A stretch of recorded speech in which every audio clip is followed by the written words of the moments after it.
hope you're having a great day so far. I'm excited to spend some time together today to talk about hosting. I love having our friends and family come over and hosting for different birthday parties and just dinner parties, little get-togethers. I feel like every time I open up my door, I'm always learning new things and different things. So I wanted to share some practical tips for hosting with you guys today. We recently had our daughter and son's birthday party here at our home, and it was a farm animal theme. So I'm going to be sharing a little bit about that party planning, from sharing decor all the way to setup. I hope that you guys enjoy this video and hopefully get some helpful takes from it in case you need some hosting ideas for your home. I have lots of videos here on my channel. I do lots of homemaking and designing and decorating. So I will be sure to leave a couple of my favorite playlists down below for you guys in the description box so that you can check out those videos as well after you watch this one. But before we get started into the video, I would like to take you guys into our main bedroom and give it a little bit of a summer refresh and show you guys some of the items that I recently got from QUINCE. I would like to kindly thank QUINCE for sponsoring today's video. I've fallen in love with QUINCE lately. They have the best high quality material items for incredible prices. They have things from clothing to home items. So I wanted to show you some of the items that I've recently picked up from there to refresh our bedroom for the summertime. First up are these bamboo sheets, and oh my goodness, you guys, these are so incredibly soft. They come with a flat sheet, a fitted sheet, and 2 pillowcases. And I got the shade Sand. These have thousands of 5-star reviews, so I'm so excited to use these on our bed for the summer. I also picked up this really pretty blue gingham duvet cover. I thought that these were stunning, especially for the summertime. I also got this print in a green color for around Christmas. These gingham prints are made with 100% European linen. They will get softer with every wash. And to go with it, I got this airy gauze blanket. This is in the queen size and the shade Dune, so that it would go with the rest of my decor for year round. But I am so excited to have my bedroom refreshed with this beautiful bedding that is so soft and cooling. And the best part is it is all organic material. I also wanted to pick up this dress for my summer wardrobe. The print on this is so beautiful. It is a deep blue color with these pinstripes, and it also has some ruffles in the material as well, and it is so soft. I will have all of these items linked below in my description box from QUINCE if you are interested and would like to check it out yourself. But thank you again to QUINCE for sponsoring this portion of today's video. So the first thing that I like to do when hosting a party here in our home or having a get together is to have a theme for the party or a purpose in mind. Having a theme is always fun, and it's just a great way to be able to pick items that you want around that theme, including your decor and your food. Since we had just moved into our home with all the farm animals, I decided to do a farm animal themed. That was also a really good neutral theme for both Boston and Bowdoin, since one's a boy and one's a girl. So it can be kind of tricky to plan a mutual birthday party theme for both of them when I'm hosting one big party, but this one seemed to work out great and everything went hand in hand. So once I had that theme in mind, I created a Pinterest board and just started pinning all of these different ideas for decorations and food, and just basically pulled a bunch of images together based around that theme for the party. This helped me gather inspiration for the party, and it was just a great starting point. For the color palette, I knew that I wanted to keep it very simple, very neutral. I wanted sage green. I wanted very muted like oranges and creams and tans. I also wanted some fun prints like gingham and floral prints. For my tablescape, I knew that I wanted to use some fresh florals, and to help with the cost, I saw that we had a ton of wildflowers here in our property. There's tons of daisies, there's tons of like these white and yellow flowers and purple flowers all throughout. So I figured that I could incorporate those as just more of like a natural element. And again, it was very cost effective. I had bought a pack of bud vases off of Amazon to put all my florals into. It came in a bundle, and it was also great for parties that I want to throw down the road. And we're also getting married this fall, so I figured that we could also reuse those for that. Once all of that was established, it was time to pick a day that worked for both us and everybody else's schedule. So I wanted to create a invite off of Etsy. I just downloaded the template and edited in all of the names that I needed to put in there and the dates that were specific to the party. Usually, if it's a more formal party, I will mail out invites. Anymore these days, I do like to have more of a smaller, intimate party though. I just feel like it's a little less chaotic and a little less stressful, and I'm able to focus more on the birthday boy and birthday girl. So since it was a little bit more of a smaller party, I still decided to create the invites off of the Etsy download that I got, and I just created a Facebook invite, and or I would just text people the invites and just do it that way instead. Once we found the day that worked for everybody, next was planning out the food and the decor. So like I said, I already had some good ideas in mind for my theme and my color palette. So I already had 2 metal backdrops that I've used for previous parties. I have the big 7-foot one and then the smaller 6-foot one to use for my photo backdrops.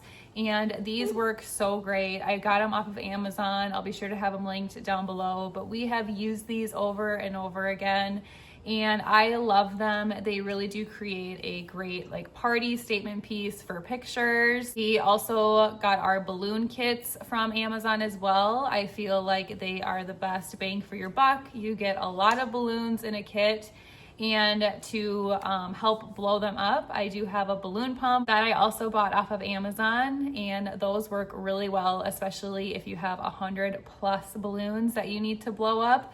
I definitely would recommend a balloon pump. So it's very inexpensive and just a great way to get in all of those balloons that you need to add to your arch. I also got my plates and napkins and cups off of Amazon too, just because I felt like they were the best deal. So to go along with the party theme, I got some really cute gingham plates, and I got the bigger ones and the smaller ones. And then I also just got some gold disposable forks and spoons and things like that to go with it. And then for the party favors, I kind of wanted to do something fun but keep it very cost effective. So I wanted to have all of the kids adopt a little stuffed animal friend. So I tried to find as many farm stuffed animal friends as I could at thrift stores and garage sales, and ended up finding about 20. So that worked out great. Everybody was able to adopt a stuffed animal and take it home with them. Along with that, I did have some stuffed animals on hand that I used for our main table in our dining room.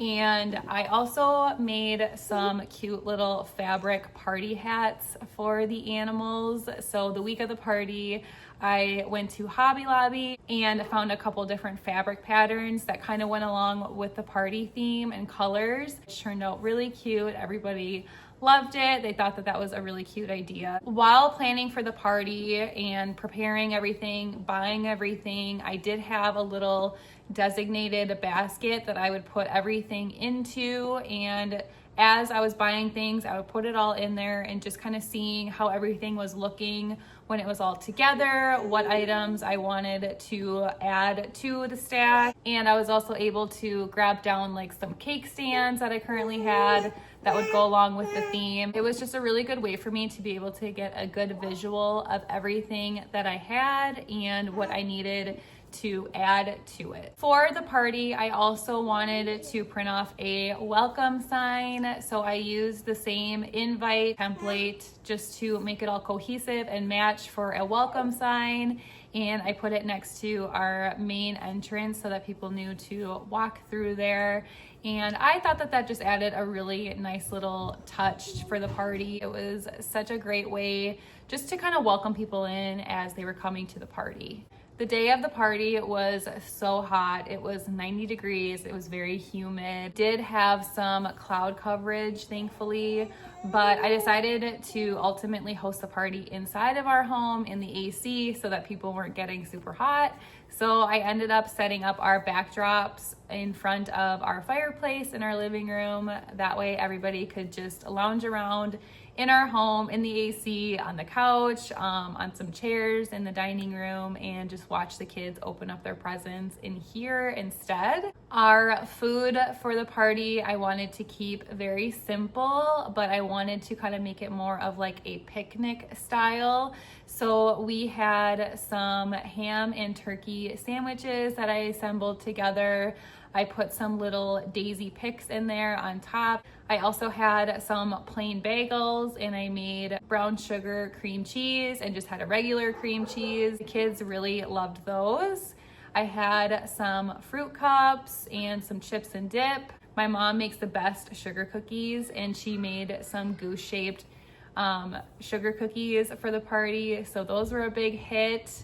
I also wanted to make the kids' birthday cakes this year. Typically, in past years, I've just bought some cakes, but this year I wanted to try my hand at making some, and they turned out pretty good. I would say that they probably tasted better than they looked, but I just used some box cake for their cakes. Boston wanted strawberry and Bowden wanted chocolate. So I made those, and then I just made a buttercream frosting, and they turned out really, really good. Most of the food I was able to make the morning of the party just because I kept everything very simple, but anything that I needed to make the day before, like the cakes and things like that, I just made the day before. I cleaned up my house, got everything ready and prepared and put in its place, and wrapped the kids' presents. Tried to make the day of the party go as smoothly as possible. So a few of my key takeaways for hosting a party. Number one would be to take your time with planning. So as soon as I started even thinking about the kids' party, I started planning for it and prepping for it. I feel like it's easier to just take your time and just kind of buy as you go and as you think of things, and hoping that everything comes in on time and that you have everything together that you need. I also just like to make lists of things that I need. So I knew that I was gonna need some backdrops. I knew that I was gonna need my balloons, and just things like that can really add up last minute. So definitely start planning before you even think that you're gonna need to be planning. Life does get busy, and sometimes party prep isn't always the number one thing on our docket. My second tip would be to keep food fresh and simple. We had very simple foods at the party. You don't need to have extravagant foods at a party if you don't want to. Even just having simple foods, it makes for a great party. If you want to use foods that are in season, fruits that are in season, things like that, that can really go a long ways.